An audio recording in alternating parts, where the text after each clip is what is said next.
Salud, plata y alegría. El aromo que había pedido nuestra oyente Raquel más temprano a propósito de Atahualpa Yupanqui suena aquí en el 98.7. Señores, es el momento de recibir a nuestro invitado. Pone la mañana en camino el senador Rafael Michelini. SEA Portones, 2 años de garantía y 3 controles remotos inviolables. Service los 365 días del año. SEA Portones, 2-601-2611. seaportones.com. ¿Cómo te va, Rafael? Buen día y bienvenido. Un gusto estar con ustedes, mirando ahí el diario en el estribo para poder ponerme... Bueno, de hecho, el título principal del diario El País te alude, ¿no? Hoy lo leí más temprano, así que cuando se habla de que el Frente avanza en la derogación del delito de abuso de funciones, oposición dice que es una ley con nombre y apellido. Prometo volver a este asunto un poquito más adelante para que la gente entienda un poco y en qué estado está la discusión a propósito. Pero no es un proyecto mío únicamente, lo presentó gran parte del Frente, más Besossi, más Sarabia, para estudiar. Que después, son senadores del Partido Nacional. Como yo lo he defendido con mucha fuerza porque creo que es injusto lo que está pasando, obviamente... se me ha adjudicado. Pero... Bien, entonces quedemos ahí un ratito más. ¿Qué es lo que vos entendés como legislador de la República que es injusto con relación al abuso de funciones? Que el juez es colegislador, entonces como a nivel penal los delitos están muy definidos. Uh-huh. Lo que es la estafa, lo que es el cohecho, lo que es la conjunción, están muy definidos los delitos penales. Y después y tienen que estar por ley, no pueden ser delitos por decreto. Entonces, después de todo eso hay un delito que nadie sabe por qué está ahí, o todos piensan que viene de el derecho italiano en la época fascista, que era lo que hacían para perseguir a los opositores, que era, si hay delito pero nadie sabe cuál es, y no está previsto en la ley, entonces está el abuso de funciones para los funcionarios públicos. O sea, si alguien abusó de la situación jerárquica para cometer un ilícito que nadie sabe cuál es, entonces el juez ahí determina qué ilícito es, cuál es el perjuicio para el Estado, que puede ser monetario, puede ser de imagen, y a partir de ahí construye una causa, uh-huh, que además debe probarla, pero debe probarla como que es funcionario público y que actuó con arbitrariedad. Por ejemplo, si alguien compra resma de papel o se provee de resma de papel para la administración pública, pensando que el papel va a subir y el papel después baja, bueno, usted ahí usa un perjuicio para el Estado. Sí. Entonces, los intendentes, los ministros, todos están en tela de juicio porque cualquier decisión que toman puede generar un perjuicio para el Estado. Por eso es que tú dices que el juez se transforma en juez y legislador a la vez. Porque exacto, en el momento... Y la cátedra, toda la cátedra dice, por favor... ¿Hay una voz de la academia que de alguna manera no esté alineada en que... Para mantener esto no. Hay algunos que dicen, modifiquémoslo, y cuando le pedís redacciones no las traen porque todos los delitos están previstos por el código. Y cuando el Código Penal se hizo con la comisión correspondiente, votada en el año 2006 y entregó en el 2009, y se presentó y se estudió en aquella época y después se estudió en el gobierno de Mujica, se aprobó un texto en diputados que no incluía el delito de abuso de funciones. Y ya algunas de las personas que dicen que se van a beneficiar están. O sea que si ya no era delito, yo podría decir lo contrario. Le aliviamos a los que le hicimos pagar una pena injustamente por un delito que no debió existir. Ajá. Esos que pagaron una pena en forma injusta están, digamos, repartidos en todo el espinel político, ¿no? Porque depende mucho del juez, y si la tribuna grita mucho, el juez le encuentra, porque es muy fácil encontrarle, porque ¿quién determina dónde está la arbitrariedad? La cátedra, la que vino, dice: la arbitrariedad debería ser una cosa para tener una investigación administrativa y una sanción administrativa, incluso que pudiera costar el cargo. Pero eso no lo resuelve el proceso penal. O sea, nadie que en la gestión cometa un error necesariamente hizo un ilícito, necesariamente violó la ley, cometió un delito. Sí puede haber tenido una falta administrativa, y como falta administrativa actuar en consecuencia. Y en ese sentido, ¿cómo se explica el cambio de tu postura en particular con relación a este tema? Porque sufrió un cambio, ¿verdad? Yo lo razoné mal. Cuando Sanguinetti presentó allá en el 2006, 2007, eliminar el abuso de funciones, yo lo razoné, como algunos senadores lo están razonando, si era oportuno o no era oportuno. Y realmente me hice la pregunta equivocada. Yo debí hacer la pregunta si era justo o era injusto. Porque si uno se le pregunta si es oportuno o inoportuno, siempre es inoportuno. Siempre cambiar una norma penal está con derecho, con nombre y apellido. Por ejemplo, en Uruguay la tenencia de moneda extranjera estaba penada, salvo los casos autorizados por el Ejecutivo. Te agarraban con $100 y vas preso. Hoy a nadie se le pasa por la cabeza que alguien porque tenga $100 vaya preso. En el momento que se derogó esa norma, había gente presa por tenencia de moneda extranjera. Pero entonces, ¿era bueno o era malo sacar el delito? Era bueno sacar el delito, y era bueno que esa gente recuperara su honor y su libertad si estaban presos, porque era en forma injusta. Hay un caso que yo relaté, en la memoria no tengo, busqué ahí los papeles. Un gobierno africano iba a condenar a muerte por adulterio a una mujer. Y además es por pedradas. Lapidación. Por lapidación. Entonces, y además no recuerdo cómo terminó el caso. Entonces una cantidad de personalidades firmaron para que se derogue castigar el adulterio. Castigar de adulterio es una locura ya, pero castigarlo en forma penal con la pena de muerte. Entonces el dictador o presidente, no sé quién era, de turno, yo firmé. Entonces contestó que era muy buena la iniciativa, que él la compartía, pero que no podía actuar porque había casos en ese momento juzgándose, y entonces la norma tenía nombre y apellido. Pero la norma tenía nombre y apellido para hacer una inmensa injusticia. O sea, lo que estábamos, él, al defender, decir, mire, está muy bien, yo hasta comparto lo que dicen ustedes, pero hay casos que se están procesando. Si yo derogo esta norma penal de lapidación, de muerte por lapidación a quien fue adúltera, estoy beneficiando, sí, le está salvando la vida de algo que no debería haber nunca estado un día presa. Por eso vos insistís que la pregunta no debe ser a quién beneficia, sino la pregunta debe ser si es bueno o malo. La pregunta no es si es oportuno o inoportuno, sino si es justo o no es justo.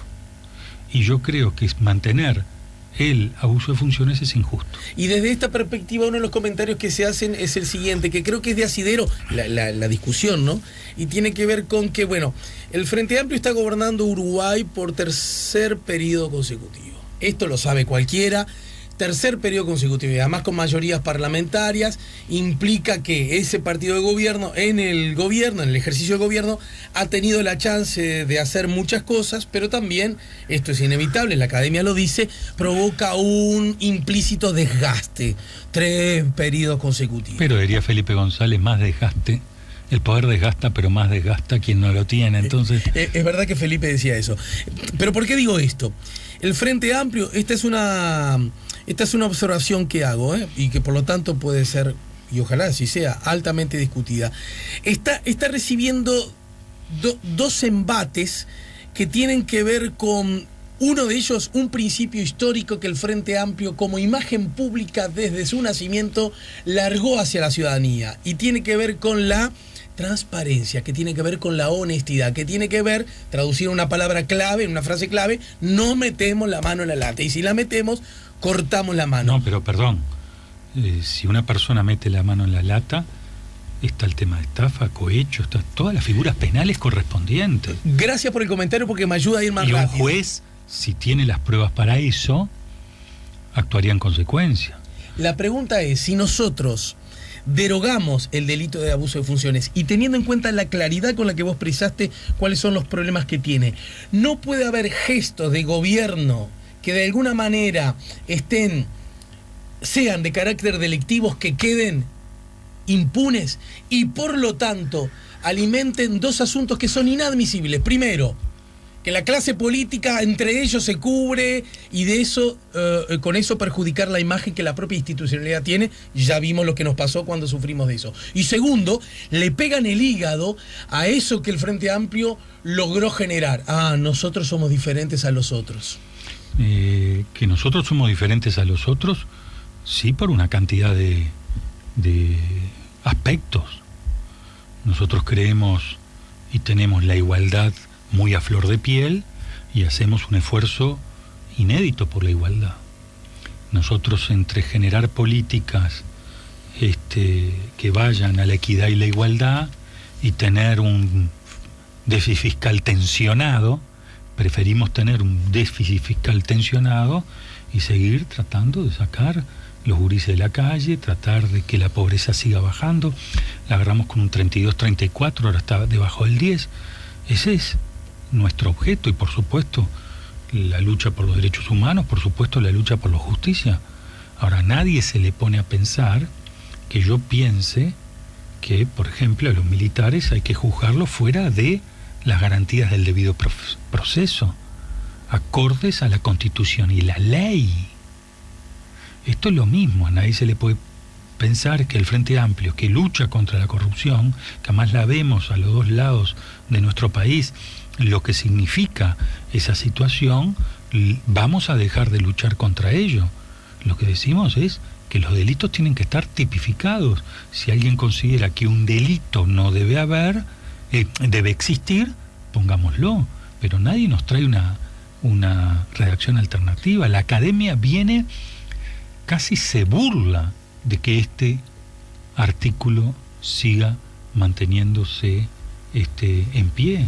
¿Y cuál es el futuro entonces? ¿Qué derrotero camina? Porque esto ahora va a ser aprobado en comisión para después ser elevado al plenario del Senado. Sí, lo que habíamos hablado, yo no digo un acuerdo, lo que habíamos hablado era que en el día de hoy o se votaba o se elevaba la carpeta para el Senado, que en la primera sesión de junio, estamos hablando del 6 de junio, se iba a discutir en el Senado.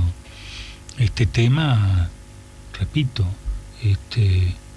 muchos en el ambulatorio te dicen que es una locura. Uh-huh. Después te dicen lo que pasa que es inoportuno ahora sacarlo. Bueno, si el Frente Amplio tiene que pagar... ¿Ninguno de los que dice eso son compañeros tuyos del Frente, Rafael? ¿O el Frente está alineado unánimemente en este tema? Todos tenemos el tema de la oportunidad, pero yo vuelvo a insistir y les digo a los compañeros, no caigamos en el error que cometí hace 10 años. También se lo digo a la oposición. Yo entiendo de política y sé que sacar la pata del lazo y que sean otros los que resuelvan este problema es mejor. O sea, si vamos a estar en el gobierno, dirá la oposición, y este tema no está, mucho mejor. Pero capaz que por también meternos nosotros a sacarlo, capaz que no llegamos al gobierno. Sí, claro. Eso es una forma como se razona. Bueno, el Frente razona diferente. Nunca hubiéramos hecho la reforma impositiva, donde hemos sacado 12 impuestos, pero hemos impuesto el impuesto a la renta, que afecta a los sectores más altos, los más influyentes, los que tienen más fuerza, los que se quejan más. Bueno. A buena parte de las capas medias también, ¿no? Rafael? Las capas medias, el impuesto a la renta lo toca muy poco y el Estado termina dándole más de lo que recibe. El problema es que el impuesto tiene percepción. Sabes cuánto pagas al año. Y al saber cuánto pagas al año, en todo proceso que se puso el impuesto a la renta, tiene un primer proceso de queja o de sentido adolescente, me quejo de lo que me están poniendo, y cuando madura el sistema, cuando las personas dejan de tener esa situación adolescente, lo que hacen es, no me preocupa lo que pago, exijo, y está muy bien, debería ser la etapa que entramos, exijo que con esos impuestos se hagan buenas cosas. ¿Y cómo estamos en ese asunto? Porque ese es uno de los asuntos que aún los que están identificados con la izquierda, aún los que están identificados con el gobierno, y aún los que dicen, bueno, yo pago gustoso porque siento que así debe ser, sin embargo son más bien críticos a propósito de la devolución. Y me consta que para muchos devolución no es sencillamente, bueno, el pavimento bueno y la seguridad, sino que también asuntos que tienen que ver con el debe, vinculado a temas sociales, históricos, programáticos, ¿por qué no? Ideológicos.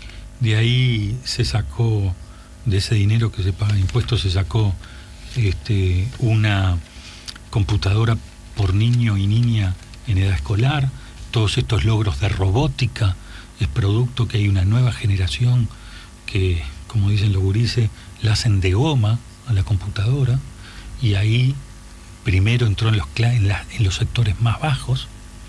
Segundo, todo lo que es la parte bucal. Tercero, lo que es la parte visual, o sea, gente que se le hizo el programa Milagros, gente que se les operó de los ojos.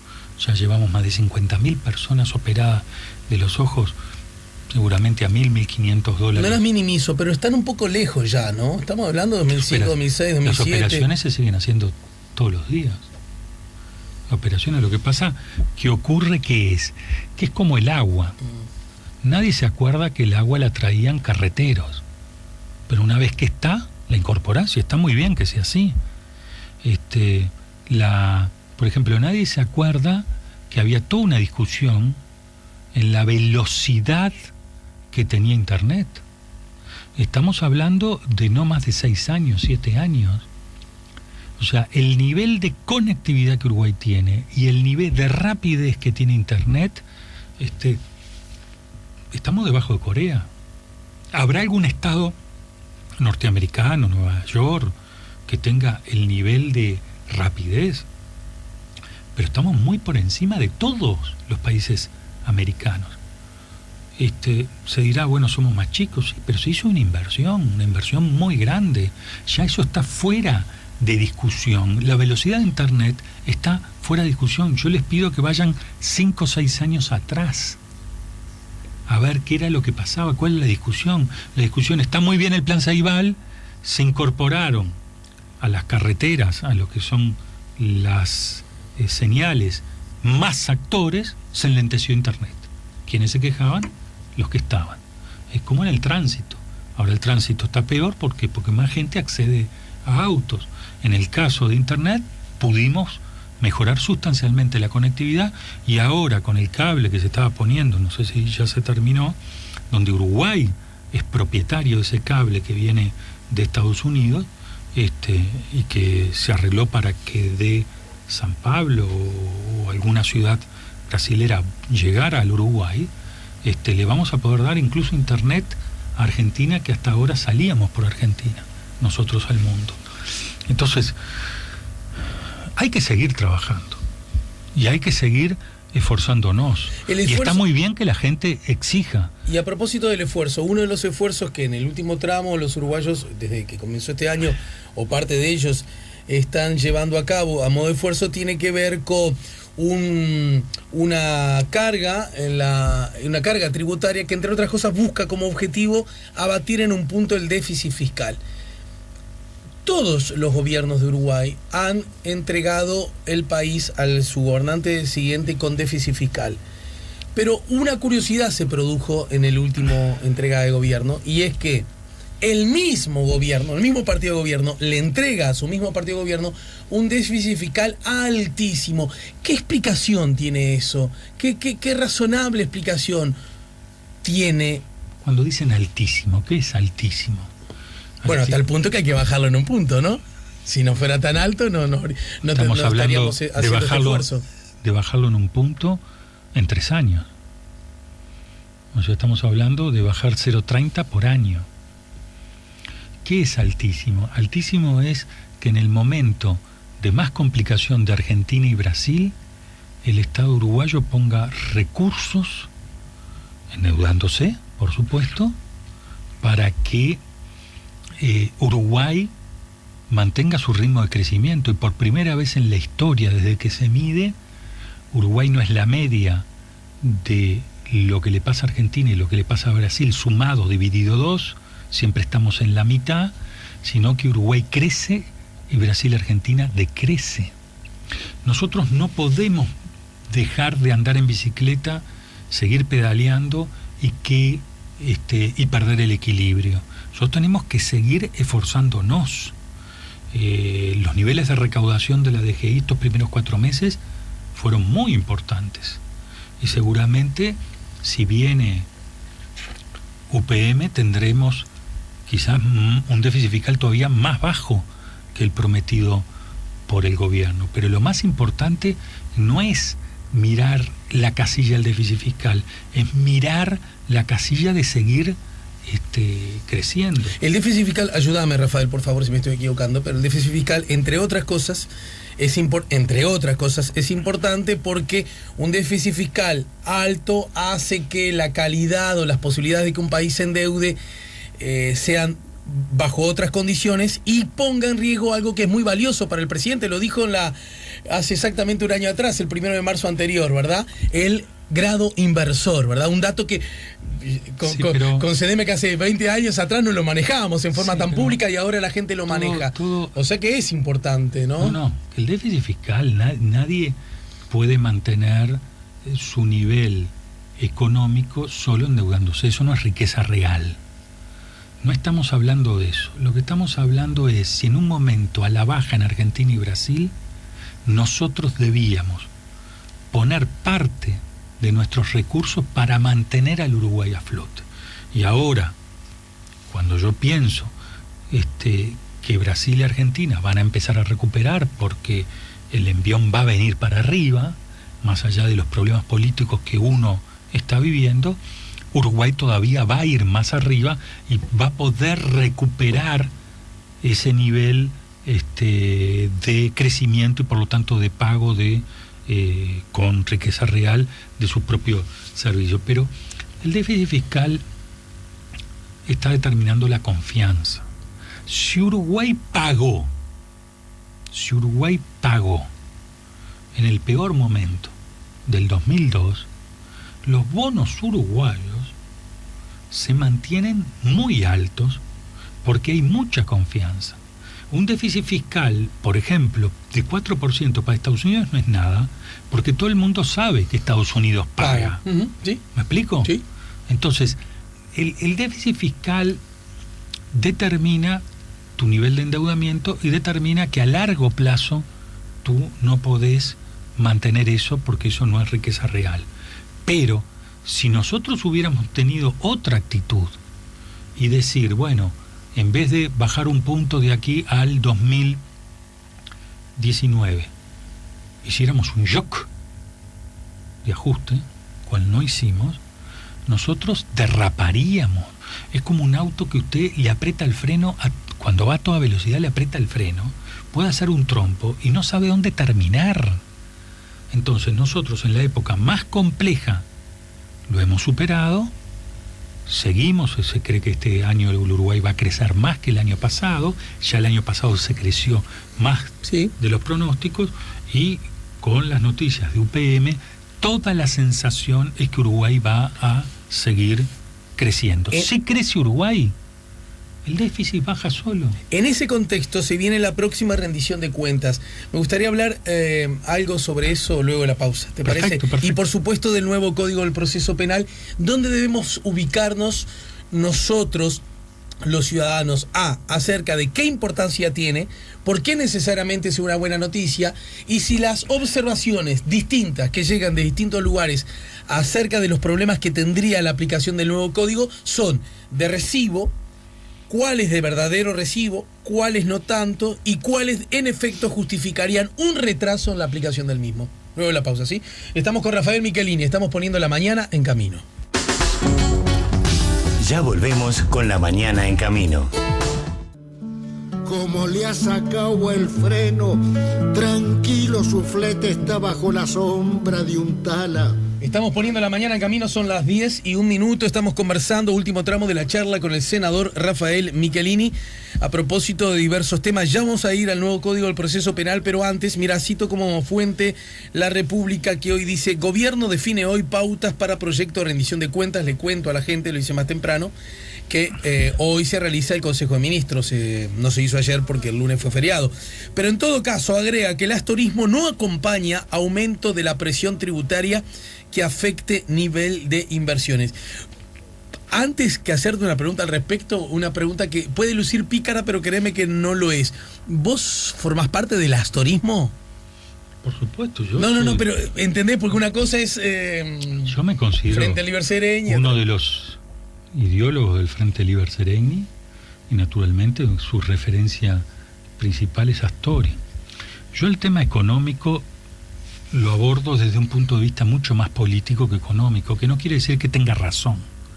Yo lo que digo es, si en debate hoy la oposición solo tiene dos cosas para marcarnos, porque además la seguridad ciudadana salió de arriba de la mesa, que es el tema educativo y el tema del déficit fiscal, no es la economía, porque saben que el equipo económico es de un profesionalismo y de una seriedad inmensa, sino el déficit fiscal.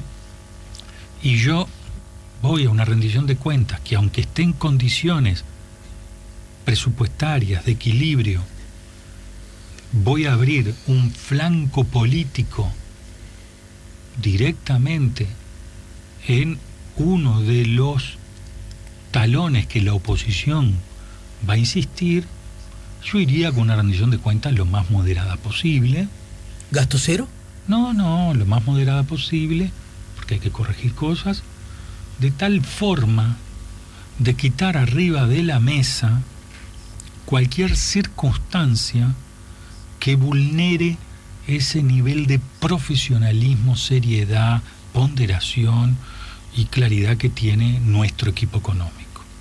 Y en todo caso, las correcciones, una vez que la economía siga mostrando el nivel de recaudación y el nivel de inversión que está mostrando, las haría naturalmente por leyes aparte, en temas puntuales, como se hace naturalmente con la observancia, el estudio y la lupa que pone el Parlamento. ¿Qué me decís? Presión tributaria para inversiones no, pero yo diría presión tributaria de ningún tipo, entonces, según tu opinión, justamente para no generar... Yo soy bastante contrario al tema de los impuestos, porque los impuestos no arreglan mucho. O sea, el nivel de recaudación de algunos impuestos que andan en la vuelta serían 30 millones de dólares, cuando nuestro déficit fiscal es de 2.000 millones. Sin embargo, cuando nosotros crecemos un punto, estamos recaudando 250, 300 millones de dólares más, según el nivel de la cotización del dólar. Entonces, ¿cuál es mi esfuerzo? En poner impuestos y recaudar poquito, o en que el país siga creciendo y recaudar mucho.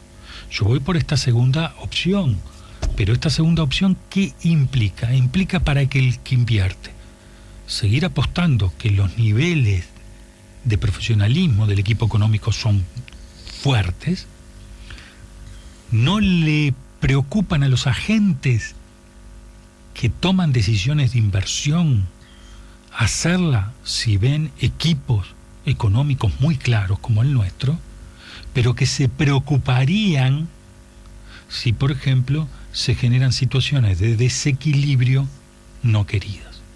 Entonces, yo diría, voy con una rendición de cuentas con un gasto moderado, si es posible ningún impuesto, aspiraría a que no existieran impuestos. Eso implica que los agentes económicos inviertan más, ven la oportunidad, invierten más, y en vez de recaudar 30 millones de dólares, capaz que eso implica medio punto más de crecimiento. Estamos hablando de 150, 200 millones de dólares de recaudación. Y desde esa perspectiva, ¿qué pasa con dos asuntos? Por ejemplo, pero es todo política más que economía.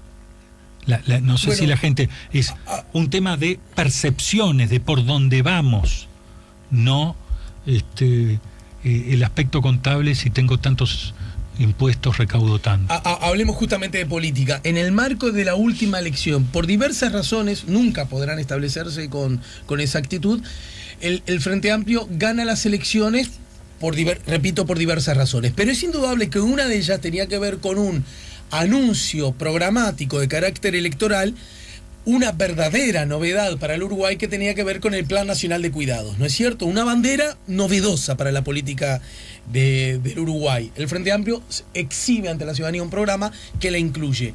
Las dificultades que sobrevinieron una vez instalado en el gobierno hicieron que ese programa se frenara, no digo que se borrara, se frenara, pero da la sensación, y voces del Frente Amplio dicen, que es hora de meterle gas a ese programa, porque entre otras cosas implica no solo satisfacer una demanda, una promesa electoral, sino además generar esa idea de que el Frente Amplio sigue teniendo agenda y nuevas cosas que vinieron para quedarse. Desde ese lugar, ¿están dadas las condiciones para profundizar ese asunto o no se necesita rascar de otro lado para conseguir más dinero? Hay que ver lejos. Yo creo que algunos compañeros ven muy corto. Hay que ver lejos. El plan de cuidados llegó para quedarse.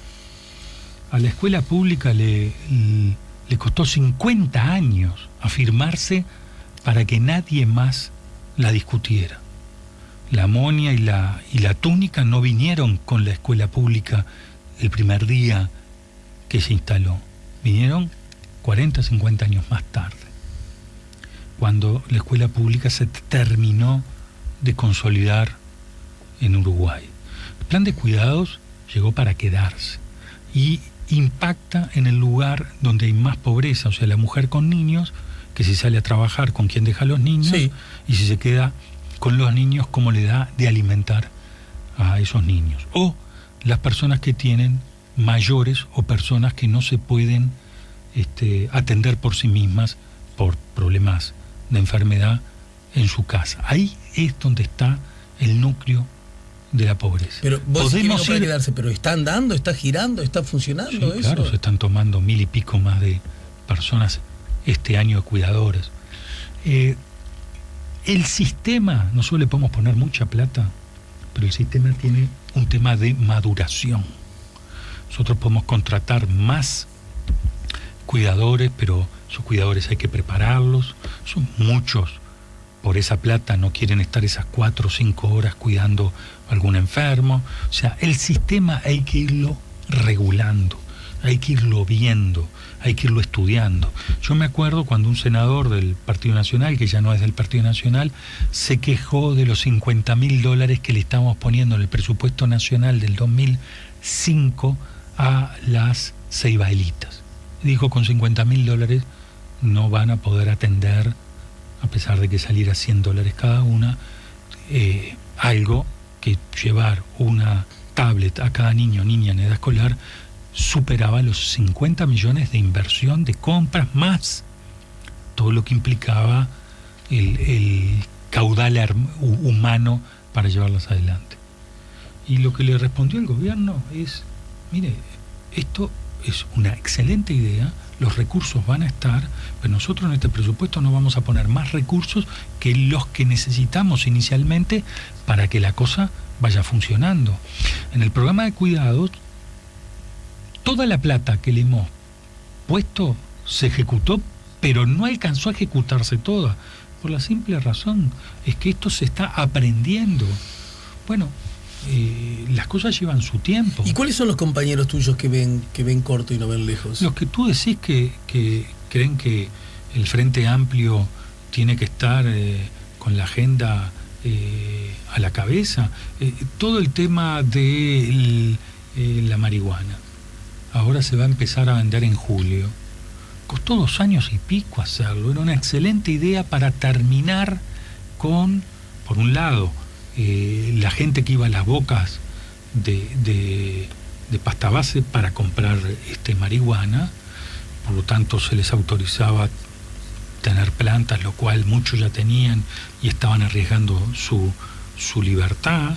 Y por otro lado, el tema de que aquel que no quisiera plantar y quisiera comprar, o no pudiese plantar, ¿no? O no pudiese plantar, o no quiera plantar, pudiera acceder a eso, no en el mercado ilegal. ¿Cuánto tiempo costó? 2, 3, 4 años. Las cosas llevan su tiempo. No es todo plata. Hacer las cosas necesita plata. Y hablando de plata y hablando de tiempo, ¿y esta rendición de cuentas se va a meter con la caja militar y el déficit? La rendición de cuentas no se puede meter con la caja militar por la simple razón que en la Constitución no se pueden poner normas de retiros o de pensiones o de jubilaciones en los presupuestos o las rendiciones de cuentas. Pero sí va a venir un proyecto del Poder Ejecutivo no se va a discutir en el marco de la rendición de cuentas, es un proyecto aparte entonces. Tiene que ser un proyecto aparte porque sería inconstitucional que se votara lo que el constituyente, o eso fue un plebiscito, quiso hacer, es que los aspectos vinculados a las pasividades se discutirán no dentro de 300, 400, 800, 900 artículos, sino leyes específicas. Y está muy bien. Y desde esa perspectiva, hecha la aclaración que celebro y agradezco, ¿cuál va a ser la actitud del gobierno y del Frente Amplio? Bueno, ahí hay 30, 40 millones de dólares que se aspiran por parte del gobierno, por parte sobre todo del Frente Liber Sereni, que se actúe en consecuencia, porque hablamos... El déficit es un poco más grande, ¿no? Anual, ¿no? No, el déficit anual es porque toda la caja le cuesta al país 400 millones de dólares, y porque esa caja que le cuesta 400 millones de dólares, si tomamos los 50.000 retirados, es costosísimo por persona frente a un costo de 700.000 jubilados, en el cual por persona en el BPS estamos poniendo mucho menos. Y desde ese punto de vista, entonces, que se va a abatir, se va a intentar abatir ese déficit. El déficit creciente. Los 400 hay que ponerlos, pero se va a tratar de que eso no crezca 30, 40 millones de dólares por año. Desde esa perspectiva, cuando se habla de estos temas, distintos voceros, distintos actores, algunos vinculados a las Fuerzas Armadas, pero no solo, hablan de que esta es una actitud del gobierno un tanto revanchista a propósito del pasado reciente, a propósito de las premisas de verdad y justicia, etcétera. Me parece que viene bien y oportuno. Si eso fuera cierto, los Frente Amplistas somos un poco lentos, porque hemos estado en el gobierno 12, 13 años con y recién estamos tomando ese tema. Si somos revanchistas, somos un poquito lentos, no tiene nada que ver con eso. Rompe a los ojos el tema del déficit, no tuvimos acuerdo interno, ahora estamos a punto de alcanzarlo, pero tampoco tenemos la mayoría en la Cámara de Diputados. ¿Vergara es un buen candidato a la presidencia, Rafael? No hablo de candidaturas. Ajá. Es un gran compañero, pero no hablo de candidatura. Ajá. Es demencial hablar de candidatura. No es tan... casi no te peleo. No es tan demencial, Rafael. Es lógico que los partidos, los sectores están viendo quién puede ser. Hasta que llegó el maestro Tavares a la selección, todos los años siempre era un divertimento ver quién iba a ser el director técnico de el seleccionado uruguayo, porque los uruguayos estamos viendo a ver quién puede ser presidente y quién puede ser técnico. Como llegó Tavares y ya se ha convertido en un reinado, una monarquía, en el mejor sentido, porque yo soy gran admirador del maestro, bueno, ya ese divertimento no lo tenemos. En todo caso hablamos de quién va a ir como jugador a la selección, pero como hay algunos cantados como Suárez y como Cavani, nos queda muy poco lugar en el divertimento. Nos pasamos todos a la política, entonces. Nos pasamos toda la política a ver quién va a ser el candidato. Yo estoy mucho más preocupado por el programa. Estoy más preocupado porque el Frente Amplio acierte. Estaba preocupado porque íbamos a ir a una reforma constitucional que por suerte ahora se va a postergar. Pero Rafael, ¿vos creés que no aplica preguntarse, che, ¿y el Pepe sigue? ¿Danilo sigue? ¿Aplica? Son preguntas que... ¿Aplica para los que su palabra no tiene consecuencias? Yo creo que la mía, sin ponerme muy arriba, tiene consecuencias. Y hablar de candidatura, cuando no hemos reformado la caja militar, cuando todavía estamos pendientes del tema de la rendición de cuentas, cuando tenemos el Código Penal, Código de Proceso Penal, por ver si va a entrar el 16 de julio o va a entrar más adelante, y entonces, ¿qué es? ¿La política qué es? La pregunta es, ¿un programa para hacer o solo ver con qué candidato vamos a estar mejor? Senador, en el final, la primera cosa que el público debería entender es que un nuevo código del proceso penal es una buena noticia, ¿verdad? Uruguay la está necesitando. Y somos Haití y nosotros los únicos que tenemos el proceso penal, el código de proceso penal de instrucción, no acusatorio como viene ahora. Acusatorio es como lo vemos en las películas, que los fiscales y su equipo acusan a un juez y el juez evalúa. En el Uruguay lo que tenemos es que el juez reúne las pruebas y después acusa y después él resuelve. Entonces, sí, todo dos lados del misma... mostrador, ¿no? Eso que y yo no he escuchado voces en el sentido de que no es necesario el cambio. Todas las voces apuntan en esa misma dirección. Así que, uruguayos, estamos ante el inicio de un mejor tiempo. Lo que pasa que ha pasado, que después estuvo el código parecido a este, aunque con diferencias de Peri, que estuvo 5 años dando vueltas y se derogó, y después hubo otro intento y no caminó. Bueno, en este caso hemos pasado, primero, se trabajó a partir del 2006 con un proyecto de ley que implicaba armar 2 comisiones, para el Código Penal y para el Código de Proceso Penal. Uno son las penas y otro es cómo se hace el proceso para juzgar a una persona. Eso llevó a que el Código de Proceso Penal al final se aprobó, después se le pusieron recursos, a iniciativa mía se puso que la entrada iba a ser el 1 de enero del 2017, en el año 2005, principio de 2006, modificamos algunas cosas y le pusimos fecha 6 meses más. Yo fui de los que dije que tenía que entrar en febrero del 2018. Sí. Yo fui de los que dije que tenía que entrar en febrero del 2018. Cuando todos nos dimos la mano, que era el 16 de julio, fantástico el 16 de julio. La fecha avanzó, cuando nos estamos acercando, el estudio, la preparación, empezó a encontrar fallas. Sí. Y nos mandan, fue un poco caótico, nosotros le dimos estado parlamentario a una serie de iniciativas de la Corte Electoral, de el fiscal de Corte, bueno, ahora tenemos todo arriba de la mesa. ¿Cómo vamos a proceder nosotros en esto? Muy fácil. Primero, nosotros, el Parlamento decís, el Frente Amplio. Yo creo que el Frente Amplio, pero creo que todos los parlamentarios de la Comisión de Constitución del Senado. Vamos a mirar cuáles son rápidamente las modificaciones que se pueden hacer o que se necesitan hacer sí o sí, y vamos a ver si de aquí al 16 de julio no hay problema que entren o necesitamos algún mes más. Y lo queremos, en el caso del Frente Amplio, hacerlo con los otros partidos, porque esto fue un trabajo muy colectivo. El código no es el código del Frente Amplio, ¿no? No, es el código de la academia. Vamos a ser sinceros, es el código de la academia. Lo que pasa es que... Pero es apoyado por todo el sistema político. Todo el sistema político es apoyado por toda la academia y por la... O sea, las probables variantes también. Esta es tu intención, al menos. Empiezan a ser discutibles, por ejemplo, los 2 jueces. El código se había aprobado 2 jueces. Uno, que es el que procesa, y otro es el que luego condena o absuelve. Lo sacamos porque eso implica muchos recursos. Nos dijeron que no había problema, que estaba el Tribunal de Apelaciones, y el juez que procesa y condena se equivoca, estaba la apelación. Ahora vienen de que es más garantista. Bueno, esperemos 3-4 años que se instale el código y después vemos si vamos a 2 jueces. Pero te sigo, ya no sos tan amigo, a pesar de que en un momento estabas dispuesto a que se traslade a febrero, como entre otros el fiscal Subía propone. Yo soy político, entonces planteé febrero. Cuando todo el mundo dijo julio, es julio, lo aprobamos. Lo que yo no puedo hacer es erosionar nuestra palabra, que eso es más importante incluso que el código. Que uno diga, no importa que lo vote el Parlamento, después vota otra cosa, después vota otra cosa, después vota otra cosa. Entonces, si realmente tienen fundamentos los cambios. Y todos los partidos estamos de acuerdo. Sí.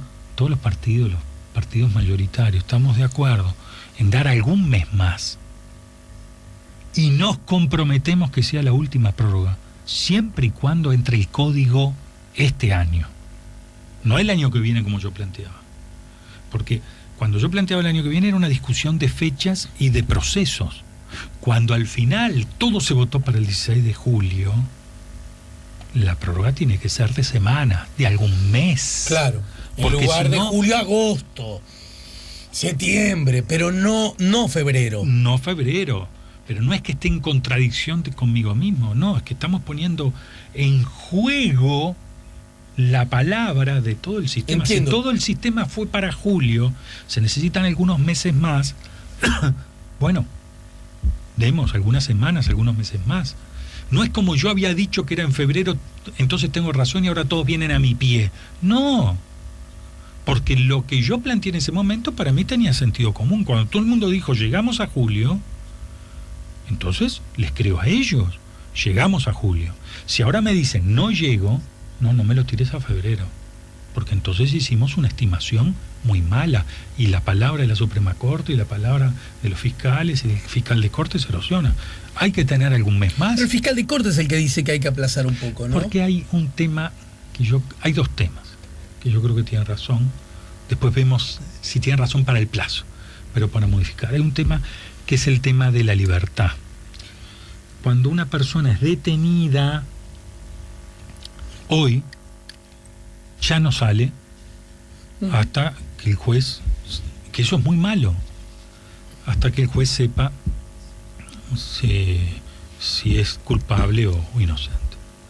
Ahora, en el nuevo sistema, cuando una persona es detenida por la policía, se lo interroga, están los fiscales, hacen el trabajo, y a las 48 horas tiene que presentar las pruebas. Pero puede ocurrir, va a ocurrir, en la mayoría de los casos, que el juez suelta a la persona, se reúnen, porque toda persona es inocente hasta que se pruebe lo contrario, se reúnen las pruebas como pasa en las películas, ¿sí? Y a esa persona se la vuelve a detener y ahí se la procesa. Hay situaciones de alarma, que en mi opinión están previstas, pero si hay que corregir la letra, se corrige, en la cual el juez, a pedido del fiscal, le dice, por la peligrosidad del individuo, téngalo detenido. Si hay que emprolijar eso, lo emprolija, que se llama la libertad condicional. Exacto. Bueno. Entonces, algunos fiscales que ven que el trabajo es de ellos, piensan que la responsabilidad va a ser de ellos que esa persona esté suelta. Exacto. Cuando esa persona está suelta por un delito relativamente menor, la opinión pública, para una persona que mata, se le agarra infraganti, ahí tenemos un lío. Bueno, eso hay que estudiarlo. Ese es el primer cosa. Que pongan alerta sobre eso, no hay problema, está bien, hay que mirarlo. Fui yo cuando empezamos a discutir el código allá en el 2010. Pero yo me entendí, pero eso es algo que ustedes podrían corregirlo. Hay que mirarlo. Pero que no necesariamente te lleva hasta febrero, esa es la pregunta. Exacto. Bien. Y el otro tema, justicia para menores y justicia para menores y justicia para adultos, que yo no sé, yo no quiero criticar cómo se lo comieron, cómo no los comimos, porque la responsabilidad es mía, en definitiva, como legislador, de que, como sigue el proceso instructivo, porque íbamos a tener tiempo y nunca lo abordamos, el proceso instructivo puede ocurrir que ante un delito de un mayor y un menor frente a una persona, sí, el delincuente mayor es soltado, el menor no es soltado. Al menor se lo juzga por un sistema, al mayor por el otro. El juez que juzga al menor le pone una pena, el juez que juzga al mayor le pone una pena menor.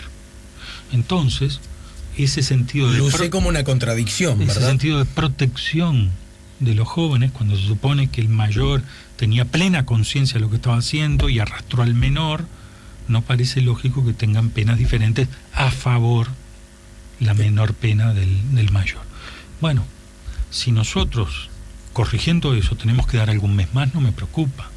Siempre que todos nos pongamos de acuerdo es, muchachos, 2 meses, 3 meses, pero se acabó. Esto entra sí o sí, porque a esta altura, si no entra y esta experiencia se frustra, va a quedar muy mal parado el Uruguay.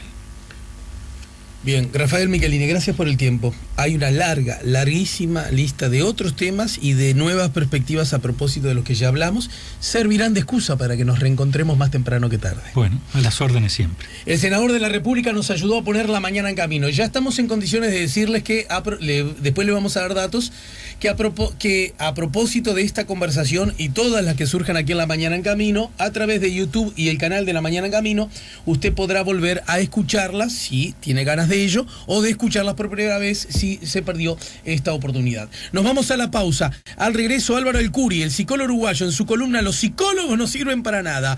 El poder de los símbolos, vírgenes, escudos, etc. Ya venimos.